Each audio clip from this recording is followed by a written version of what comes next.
Channel R K education class. Friends, आज हम पढ़ेंगे BA program fifth semester history. इसके लिए इनहेंसमेंट कोर्स वाली हिस्ट्री पढ़ेंगे। आज हम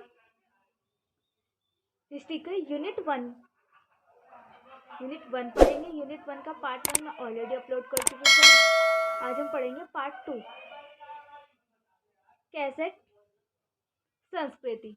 कैसेट संस्कृति से अभिप्राय संगीत के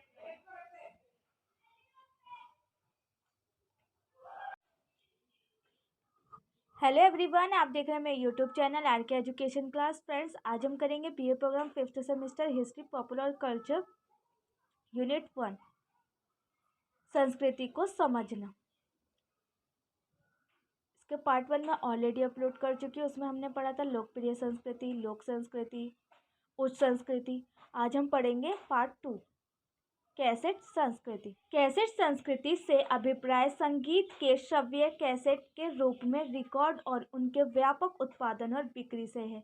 इसकी शुरुआत 1970 के दशक से हुई। और इसकी शुरुआत कब हुई थी? 1970 के दशक से हुई, जब रिकॉर्ड की तकनीक में सुधार हुए, जिसके परिणाम स्वरूप सस्ती कैसेटों का व्यापक उत्पादन हुआ। अब संगीत का कैसेट के माध्यम से कई बार पुनर्निर्माण किया जा सकता था। और अब क्या किया जा सकता था? जब से उनमें तकनीकी में सुधार किए गए, जो संगीत की कैसेटें थी उनके माध्यम से उनमें कई बार पुनर्निर्माण किया जा सकता था, जिसका कारण संगीत लोगों को आसानी से उपलब्ध हुआ। जिसके कारण क्या हुआ? संगीत जो था वो लोगों को आसानी से उपलब्ध होने लगा, क्योंकि जो कैसेटें थी उनको दोबारा से रिपेयर किया जा सकता था। उसके कारण लोगों को आसानी से संगीत सुनने को उपलब्ध हुआ।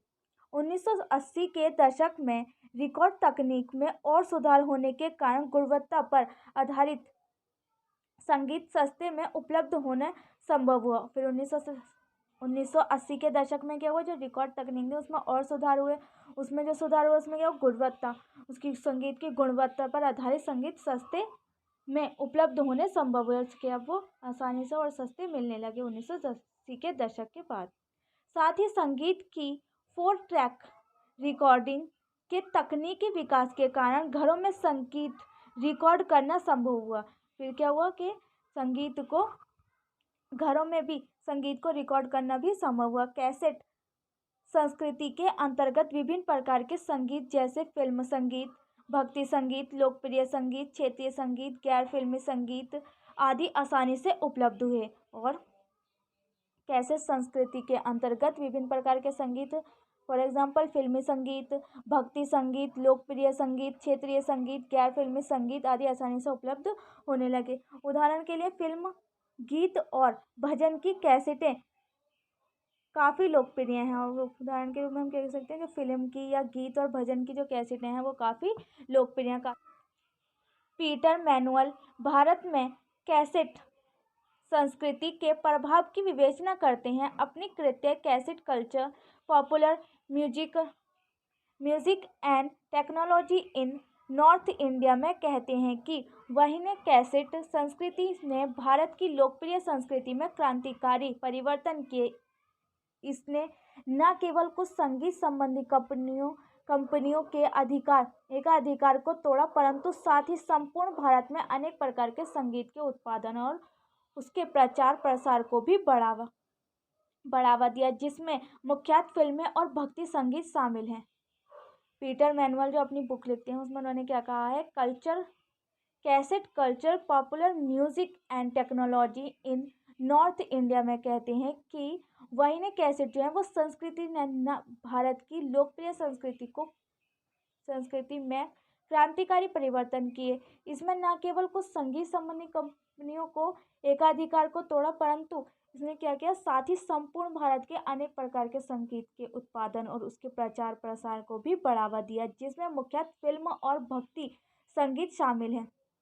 जिसमें ज़्यादातर कौन से शामिल है? फिल्म और भक्ति संगीत शामिल हैं। कैसेट के माध्यम से संगीत को एक उत्पाद के रूप में निर्मित किया गया। और कैसेट के माध्यम से संगीत को एक उत्पाद के रूप में निर्मित किया गया, जिसने भारत के लोकप्रिय संगीत को अपार विविधता प्रदान की। और जिसने कि भारत में लोकप्रिय संगीत को अपार विविधता प्रदान की। पीटर मैनुअल ने संगीत के इस प्रकार के एक उत्पाद के रूप में निर्माण की समस्या को भी उजागर किया। उनके अनुसार इसने समाज में विषमताओं और टकराव को भी जन्म दिया। उनके अनुसार इसने समाज में विषमताओं और टकराव को भी जन्म दिया, जिस पर कुछ नियंत्रण आवश्यक है। फर्स्ट इज फिल्मी संस्कृति। भारतीय फिल्म उद्योग संसार के सबसे पुराने फिल्म उद्योग में से एक है। भारतीय फिल्म उद्योग जो है वो संसार के सबसे पुराने फिल्म उद्योग में से एक है, फिल्म उद्योगों में से एक है। हालांकि भारत में फिल्मों का प्रथम प्रचार 1996 में द टाइम्स ऑफ इंडिया समाचार पत्र द्वारा किया गया, और इंडिया में सबसे पहले जो फिल्म का प्रचार किया गया था वो 1896 में द टाइम्स ऑफ इंडिया समाचार पत्र के द्वारा किया गया था। परंतु पहली हिंदी फिल्म राजा हरिश्चंद्र 1913 में दिखाई गई। लेकिन प्रचार कब हुआ था? 1996 में हुआ था। कौन से न्यूज़पेपर से? समाचार पत्र से, द टाइम्स ऑफ इंडिया से। लेकिन जो पहली फिल्म थी वो कब दिखाई गई थी? राजा हरिश्चंद्र 1913 में दिखाई गई थी। 1931 में बनी आला मारा पहली बोलने वाली फिल्म थी। और 1931 में जो फिल्म बनी वो कौन सी थी? पहली फिल्म थी आला मारा, जो कि बोलने वाली थी। और राजा हरिश्चंद्र जो थी वो बोलती भी नहीं थी, बिना बोलने वाली, मतलब गूंगी जो होती है, वो मूवी थी राजा हरिश्चंद्र की 1913 में दिखाई गई थी। और जो पहली बोलने वाली फिल्म थी आला मारा वो 1931 में दिखाई गई थी। पहली बोलने वाली फिल्म थी आला मारा। उसके उपरांत सिनेमा भारतीय संस्कृति का एक महत्वपूर्ण अंग बन गया। और उसके बाद क्या हुआ? सिनेमा जो थे वो भारतीय संस्कृति का एक महत्वपूर्ण अंग बन गया। भारत में फिल्में अनेक विषयों पर बनाई, मिथक, व्यावसायिक, ऐतिहासिक, कला विषयों पर मुख्य रूप से मनोरंजन के लिए बनाई जाती थी। ये फिल्में थी वो मुख्य रूप से मनोरंजन के लिए बनाई जाती थी, एंटरटेनमेंट के लिए बनाई जाती थी, कि जिससे कि लोगों का एंटरटेनमेंट हो। फिल्मों के जो कलाकार थे वे बड़े प्रशंसक होते थे। वे समाज में फैशन आइकॉन के रूप में जाने जाते थे, और वह समाज में फैशन आइकॉन के रूप में जाने जाते थे। फिल्मों ने समाज में व्याप्त विषमताओं को कम करने तथा समानता के प्रचार में अहम भूमिका निभाई। और फिल्मों ने समाज में व्याप्त विषमताओं को कम करने तथा समानता के प्रचार को अहम भूमिका निभाई। तो समानता बढ़े, इसकी अहम भूमिका निभाई। दादा साहब फाल्के भारतीय सिनेमा के जनक कहे जाते हैं। और दादा साहब फाल्के जो हैं वो भारतीय सिनेमा के जनक कहे जाते हैं। दादा साहब के अलावा पी.सी. बरुआ, शांताराम, हिमांशु राय, राज कपूर, गुरु दत्ता, मनमोहन देसाई, सुभाष घई, डेविड धवन, संजय लीला भंसाली कुछ प्रमुख नाम हैं जिन्होंने भारतीय सिनेमा को प्रगतिशील किया। और दादा साहब के अलावा पी.सी. बरुआ, शांताराम, हिमांशु राय, राज कपूर, गुरु दत्ता, मनमोहन देसाई, सुभाष घई, डेविड धवन, संजय लीला भंसाली कुछ प्रमुख नाम हैं जिन्होंने कि भारतीय सिनेमा को प्रगतिशील किया। मनमोहन देसाई ने कहा था, मैं चाहता हूं कि लोग अपने दुख भूल जाएं। मनमोहन देसाई ने कहा था कि मैं चाहता हूं कि लोग अपने दुख जो है वो भूल जाएं। मैं उन्हें सपनों की दुनिया में ले जाना चाहता हूं, और मैं उन्हें सपनों की दुनिया में ले जाना चाहता हूं जहां कोई गरीबी नहीं है, जहां कोई भिखारी नहीं है, तथा जहां किस्मत मेहरबान है और ईश्वर अपने लोगों का ध्यान रखता है। आज फिल्म उद्योग अत्यंत व्यापक हो गया है। हॉलीवुड से प्रेरित नाम जैसे बॉलीवुड, टॉलीवुड और कॉलीवुड भारतीय फिल्म उद्योग के विस्तार के परिचायक हैं। भारतीय फिल्म सांस्कृतिक एकीकरण का एक प्रभावशाली माध्यम भी साबित हुई है। उदाहरण के लिए फिल्में क्षेत्र, भाषा और धर्म संबंधी विभाजनों को तोड़ती हुई सब तक पहुंच जाती हैं, और इस प्रकार जनता में एक व्यापक अपील का स्तर प्राप्त कर लेती हैं। कि जो फिल्में जो हैं आजकल क्या हो गया है, फिल्म एक अत्यंत व्यापक हो गया है। फिल्म उद्योग अत्यंत व्यापक हो गया है। और हॉलीवुड से प्रेरित होकर कितने नाम है? बॉलीवुड, टॉलीवुड और कॉलीवुड भारतीय फिल्म उद्योग के विस्तार हैं। और भारतीय फिल्म संस्कृति एकीकरण का प्रभावशाली माध्यम भी साबित हुई है। उदाहरण के लिए जैसे कि जो फिल्में हैं वो क्षेत्र को छोड़कर भाषा धर्म से संबंधित विभाजनों को तोड़ती हुई लोगों तक पहुंच जाती हैं और फिर वो लोग जो उन्हें देखते हैं उनके स्तर पर वे अपील का एक स्तर प्राप्त कर लेती हैं। नेक्स्ट टॉपिक इज टेलीविजन संस्कृति। टेलीविजन भारत में एक विशाल उद्योग है। टेलीविजन जो है वो भारत में एक विशाल उद्योग है। यह मनोरंजन के सबसे लोकप्रिय स्रोतों में से एक है और ये मनोरंजन के एंटरटेनमेंट के सबसे लोकप्रिय स्रोतों में से एक है। हालांकि टेलीविजन मुख्य रूप से मनोरंजन का साधन है परंतु साथ ही सूचनाओं का एक स्रोत भी है। क्या है, मनोरंजन के लिए इंटरटेनमेंट के लिए, लेकिन बट हम इससे सूचना भी प्राप्त कर लेते हैं, सूचना भी प्राप्त करते हैं टेलीविजन से। हम न्यूज़ देखते हैं और टेलीविजन पर मूवीज़ देखते हैं, सीरियल देखते हैं। फिल्मों की अपेक्षा टेलीविजन का लोगों पर गहरा प्रभाव पड़ता है और फिल्मों की अपेक्षा टेलीविजन का लोगों पर गहरा प्रभाव पड़ता है क्योंकि यह घर का एक अभिन्न अंग बन आज टेलीविजन लोगों के बैठक या शयन कक्ष तक पहुंच गया है। इस रूप में टेलीविजन एक प्रकार का मीडिया साम्राज्यवाद का भी साधन बन रहा है कि टेलीविजन जो है अब वो जहाँ पहले टेलीविजन एक हफ्ते में देखा जाता था, एक मूवी आ गई जब देख लिया, लेकिन अब क्या है, जहाँ हम बैठते हैं, जहाँ हम खाते हैं, वहाँ पर भी हमारा टेलीविज़न लगातार हम उसमें ही वॉच करते रहते हैं। तो टेलीविज़न क्या है, एक रूप में मीडिया साम्राज्यवाद का भी साधन बन रहा है। घर पर व्यक्ति टेलीविज़न के माध्यम से निरंतरता संसार के संपर्क में रहता है और व्यक्ति जो है घर पर बैठा हुआ भी टेलीविज़न के माध्यम से संसार के संपर्क में रहता है क्योंकि इसके कार्यक्रम दिन रात चलते रहते हैं। जो टीवी के कार्यक्रम है वो डे टू नाइट 24 आवर्स चलते रहते हैं non stop. Set top box ने आज दर्शकों को यह स्वतंत्रता दे दी है कि वे क्या देखें और क्या नहीं, और सेट टॉप बॉक्स जो आए हैं उनके अकॉर्डिंग क्या हो गया है कि लोगों को ये भी स्वतंत्रता प्राप्त हो गई है कि वो क्या देखें और क्या नहीं देखें। विभिन्न प्रकार के कार्यक्रमों ने लोगों को अत्यधिक प्रभावित किया है। विशेष रूप से धारावाहिक और प्रतिदिन आने वाले सॉप ओपेरा ने दर्शकों को अपनी कहानी से बांध रखते हैं। कई टेलीविज़न धारावाहिक लोगों को अनेक रूप में प्रभावित करते हैं। टेलीविज़न लोगों को न केवल अपने मित्रों पड़ोस बल्कि पूरे संसार से जोड़ देता है। टेलीविज़न ना कि अपने मित्रों पड़ोसियों से नहीं बल्कि पूरे संसार से हमें जोड़ देता है। दर्शक उस प्रकार की भावना महसूस करता है जैसे कहीं और का दर्शक उसी कार्यक्रम को देखकर करता है। उदाहरण के लिए समाचार के चैनल न केवल पल पल की जानकारी देते हैं बल्कि दर्शकों को समस्त संसार से भी जोड़े रखते हैं। जैसे कि हम फॉर एग्जांपल कह सकते हैं कि जो समाचार के जो चैनल हैं, न्यूज़ के जो चैनल हैं, वो हमें पल पल की जानकारी देते हैं। उससे हम क्या करते हैं कि बल्कि दर्शकों को समस्त संसार से भी जोड़े रखते हैं, कि वो जानकारी देते हैं उससे कि हम क्या पूरे संसार से भी हमें जोड़े रखते हैं।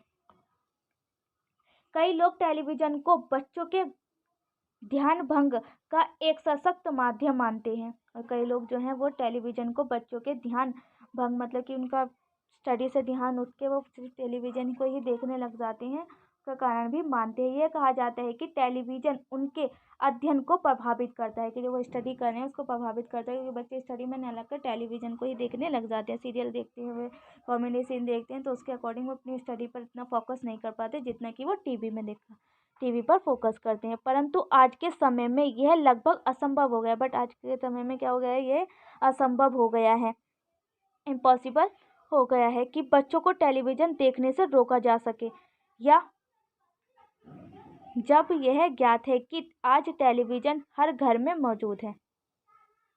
यह लोगों के दृष्टिकोण, जीवन मूल्य, रुचियों आदि का निर्माण करता है जिनमें नौजवान एवं महिलाएं शामिल हैं। इसने लोगों की जीवन शैली को भी उल्लेखनीय रूप से परिवर्तित करने का प्रयास किया है।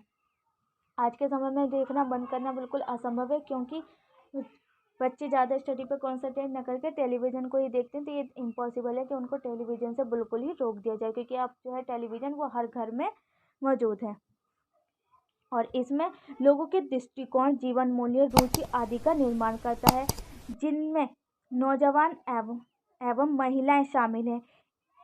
इसने लोगों की जीवन शैली को भी उल्लेखनीय रूप से परिवर्तित करने का प्रयास किया है। नेक्स्ट टॉपिक इज कॉर्पोरेट संस्कृति। कॉर्पोरेट संस्कृति से अभिप्राय ऐसे विश्वासों और व्यवहारों से है जो यह निर्धारित करते हैं कि कैसे किसी कंपनी के कर्मचारी और मैनेजमेंट आपस में बातचीत करते हैं तथा व्यापार को किस प्रकार संभालते हैं। कर्मचारियों की नियुक्ति की प्रणाली और कार्य पद्धति से प्रस्तुत होती हैं। उदाहरण के लिए कई बड़ी बहुराष्ट्रीय कंपनियां अपने एम्प्लॉय फ्रेंडली कॉर्पोरेट संस्कृति के लिए जानी जाती हैं। कॉर्पोरेट संस्कृति से अभिप्राय है कि विश्वासों और व्यवहारों से है। यह निर्धारित करते हैं कि कैसे कंपनी के कर्मचारी और मैनेजमेंट आपस में बातचीत करते हैं। कॉर्पोरेट संस्कृति जो है वो ये निर्धारित करती है कि कैसे कर्मचारी और जो मैनेजमेंट है वो आपस में बातचीत करते हैं तथा व्यापार को किस प्रकार से संभालते हैं और व्यापार को भी किस तरह अकॉर्डिंग वे संभालते हैं। किसी कंपनी की कॉर्पोरेट संस्कृति उसके द्वारा निर्धारित वेशभूषा, कार्यप्रणाली, कार्य के घंटे, सकल उत्पाद, कर्मचारियों की नियुक्ति की प्रणाली और कार्य पद्धति से प्रस्तुत होती है। उदाहरण के लिए कई जो बहुराष्ट्रीय कंपनियां हैं वो एम्प्लॉय फ्रेंडली कॉर्पोरेट संस्कृति के लिए मानी जाती हैं। कॉर्पोरेट संस्कृति शब्द का प्रचलन 1980 के दशक से शुरू हुआ और 1990 के दशक में यह एक लोकप्रिय शब्द बन गया। कॉर्पोरेट संस्कृति शब्द का प्रचलन 1980 के दशक से शुरू हुआ था और 1990 के दशक में यह लोकप्रिय बन गया, तो पॉपुलर शब्द बन गया। इस काल में कॉर्पोरेट संस्कृति से अभिप्राय था कंपनी की छवि, जिसमें विश्वास, व्यवहार, कंपनी के मूल्य, मैनेजमेंट प्रणाली, कर्मचारी के मध्य संपर्क और सामंजस्य कि कर्मचारी के माध्यम कैसा संपर्क है और कैसा सामंजस्य है, कार्यशैली कैसी है, दृष्टिकोण, कंपनी के ट्रेडमार्क, लोगो, कंपनी के लोगो आदि शामिल थे। आज की बड़ी कंपनियों ने अपनी कॉर्पोरेट संस्कृति को और अधिक प्रकाशित कर दिया है, जिसमें कंपनियों द्वारा कर्मचारियों को अधिक सुविधा उपलब्ध कराना, कार्य क्षेत्र में और स्वतंत्रता आदि शामिल है। कि कर्मचारियों को अधिक सुविधा उपलब्ध कराना, कार्य क्षेत्र में स्वतंत्रता आदि शामिल है। हार्वर्ड बिजनेस रिव्यू ने कॉर्पोरेट संस्कृति के 6 महत्वपूर्ण विशेषताओं को रेखांकित किया है। फर्स्ट इज दूरदर्शिता। किसी कंपनी की दूरदर्शिता का एहसास उसके स्लोगन से भी लगाया जा सकता है कि किसी कंपनी ने कैसे स्लोगन बनाए, उसके अकॉर्डिंग हम उसकी दूरदर्शिता को का अंदाजा लगा सकते हैं। सेकेंड इज मूल्य। इसके अंतर्गत कंपनी के लक्ष्यों की पूर्ति संबंधित आवश्यक सोच और परिप्रेक्ष्य निहित होते हैं। थर्ड इज परंपरा। इसके अंतर्गत वे तरीके हैं जिनकी सहायता से कंपनी अपने निश्चित मूल्य निर्धारित करती है। उदाहरण के लिए फॉर एग्जांपल हम क्या कह सकते हैं कि कई कंपनियां कर्मचारियों की कुशलता और दक्षता पर जोर देती हैं। फोर्थ इज लोग। इससे अभिप्राय कंपनी की नियुक्ति संबंधित नीतियों से है, जिससे कंपनी की समस्त संस्कृति की झलक मिलती है कि हम किस तरह के किस टाइप के लोगों को हम अपनी कंपनी में इंक्लूड कर रहे हैं। उससे क्या होता है कि कंपनी की समस्त संस्कृति की झलक हमें मिलती है। फिफ्थ एंड सिक्स्थ इज सिद्धांत और स्थान। पांचवा छठा है हमारा सिद्धांत और स्थान।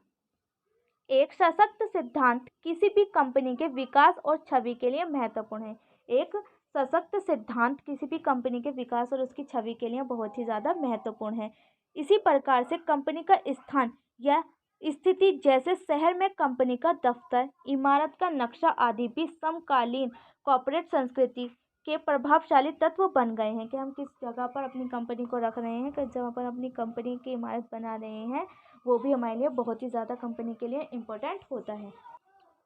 नेक्स्ट इज दरबारी संस्कृति। भारत में दरबारी संस्कृति का इतिहास मौर्य साम्राज्य के काल से देखा जा सकता है, बट इसके बाद भी ग्रंथों में इसके स्पष्ट प्रस्तुतिकरण इसके बाद के शासकों के काल से मिलते हैं, जैसे शासक कुषाण, सातवाहन, गुप्त शासक आदि। दाऊद अली ने अपनी रचना court culture and political life in early medieval India में गुप्त काल और उसके बाद के समय में विकसित हुई दरबारी संस्कृति का अध्ययन किया है।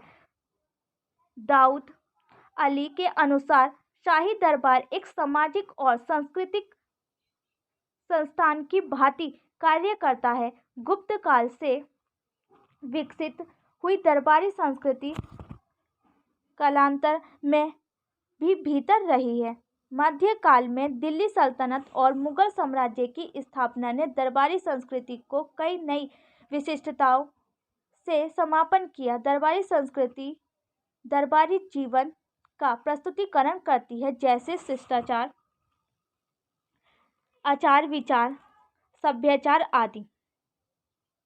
दरबारी संस्कृति दरबारी जीवन का प्रस्तुतिकरण करती है, जैसे शिष्टाचार, आचार विचार, सभ्याचार आदि। विद्वानों ने मुगल दरबार की दरबारी संस्कृति की प्रशंसा की है। इतिहासकार स्टीफन जी ब्लैक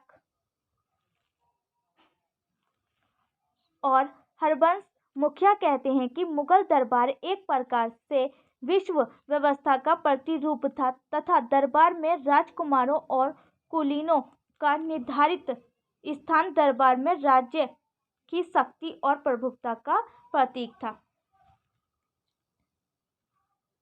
स्टीफन जी ब्लैक और हरबंस मुखिया कहते हैं कि जो मुगल दरबार है उसमें एक प्रकार से विश्व व्यवस्था का प्रतिरूप था तथा दरबार में राजकुमारों और कुलीनों का निर्धारित स्थान दरबार में राज्य की शक्ति और प्रभुत्व का प्रतीक था।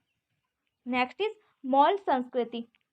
आज के समय में तेजी से उदित होती संस्कृतियों में मौर्य संस्कृति एक है। इस संस्कृति से अभिप्राय नियमित मॉल जाना, मनोरंजन करना तथा खरीद फरोख्त से है। आज का युवा मॉल में जाना पसंद करता है, जो अनेक गतिविधियों का केंद्र बनता जा रहा है। मॉल एक ऐसा स्थान है जहां लोग अनेक प्रकार की गतिविधियों में अपना पूरा दिन बिता सकते हैं। महानगरों में मॉल बड़ी तीव्रता से आनंद और मनोरंजन का लोकप्रिय स्थान बनता जा रहा है। मॉल जहाँ पर सभी प्रकार की चीज़ें मिलती हैं, वहाँ पर आज के समय में तेजी से उदित होती संस्कृति में मॉल संस्कृति भी एक है। एक संस्कृति इस प्रकार की संस्कृति से अभिप्राय है कि नियमित मॉल जाने के जो युवा हैं वो नियमित रूप से मॉल जाते हैं मनोरंजन के लिए, खरीद के लिए, सामान खरीदने के लिए, अपने एंटरटेनमेंट के लिए। आज का युवा मॉल में जाना पसंद करता है और जो कि अनेक गतिविधियों का केंद्र बनता जा रहा है। मॉल जो है वो अनेक प्रकार की गतिविधियों का केंद्र बनता जा रहा है और मॉल एक ऐसा स्थान है जहाँ पर लोग अनेक प्रकार की गतिविधियों में अपना पूरा दिन स्पेंड कर देते हैं, अपना पूरा दिन व्यतीत कर सकते हैं। महानगरों में मॉल बड़ी तीव्रता से आनंद और मनोरंजन का लोकप्रिय स्थान बनता जा रहा है और महानगरों में मॉल जो है वो बड़ी ही जल्दी से आनंद और मनोरंजन का लोकप्रिय स्थान बनता जा रहा है। नेक्स्ट इज मीडिया और संस्कृति। मीडिया और संस्कृति में महत्वपूर्ण संबंध है। किसी संस्कृति के प्रचार प्रसार, निर्माण और लोकप्रियता में मीडिया की अहम भूमिका होती है। अनेक प्रकार के विज्ञापनों और प्रचार से मीडिया लोगों को किसी भी संस्कृति की ओर आकर्षक कर सकती है। इस रूप में मीडिया प्रभावशाली है तथा सामाजिक और सांस्कृतिक विकास में महत्वपूर्ण भूमिका निभा सकती है, परंतु मीडिया के इस बढ़ते प्रभाव से भी सतर्क रहने की आवश्यकता है, अन्यथा यह मीडिया साम्राज्यवाद में प्रेरित हो सकती है। उदाहरण के लिए संसार पर अधिकतर वर्चस्व पश्चिमी मीडिया का रहा है। पश्चिमी मीडिया एक निश्चित प्रकार के उत्पादों और संस्कृति को बढ़ावा देता है जो अन्य देशों में प्रस्तुत किया जाता है। इसका परिणाम यह है कि इसका विश्व में प्रभाव बहुत ज़्यादा प्रभाव पड़ जाता है। पश्चिमी मीडिया के विश्व पर वर्चस्व का आकलन इसी से लगाया जा सकता है कि उनके टेलीविज़न और रेडियो के कार्यक्रमों को सबसे अधिक धनराशि प्राप्त होती है। इसका कारण यह है कि उनके पास कई अपने संचार उपग्रह हैं, जिसने इन देशों को अन्य देशों की तुलना में श्रेष्ठता प्रदान की है। मीडिया और संस्कृति से महत्वपूर्ण संबंध है, यानी इम्पोर्टेंट रिलेशन है। किसी संस्कृति के प्रचार प्रसार, निर्माण और लोकप्रियता में मीडिया की अहम भूमिका होती है। अनेक प्रकार के विज्ञापनों और प्रचारों में मीडिया लोगों को किसी भी संस्कृति की ओर आकर्षित कर सकती है। इस रूप में मीडिया प्रभावशाली है और इसी रूप में मीडिया जो है वो प्रभावशाली है तथा सामाजिक और सांस्कृतिक विकास में महत्वपूर्ण भूमिका निभा सकते हैं। परंतु मीडिया के इस बढ़ते हुए प्रभाव को से सतर्क रहने की भी आवश्यकता है कि हम उससे भी मीडिया से भी सतर्क रहने की आवश्यकता है, अन्यथा यह मीडिया साम्राज्यवाद में प्रेरित हो सकती है। उदाहरण के लिए संसार पर अधिकतर वर्चस्व पश्चिमी मीडिया का रहा है। फॉर एग्जाम्पल हम क्या कह सकते हैं कि जो मीडिया है वो अधिकतर जो वर्चस्व है मीडिया का वो पश्चिमी मीडिया का रहा है। और पश्चिमी मीडिया एक निश्चित प्रकार से उत्पादों और संस्कृति को बढ़ावा देता है और अन्य देशों में प्रस्तुत किया जाता है और जो कार्यक्रम है वो अन्य देशों में प्रस्तुत किए जाते हैं। इसका परिणाम यह है कि इसका विश्व के में प्रभाव बहुत बढ़ जाता है और इसका परिणाम क्या हुआ है कि इससे कि विश्व में इसका प्रभाव बहुत अधिक बढ़ जाता है। पश्चिमी मीडिया के विश्व पर वर्चस्व का आकलन इसी बात से लगाया जा सकता है कि अनेक टेलीविजन और रेडियो के कार्यक्रमों को सबसे अधिक धनराशि प्राप्त होती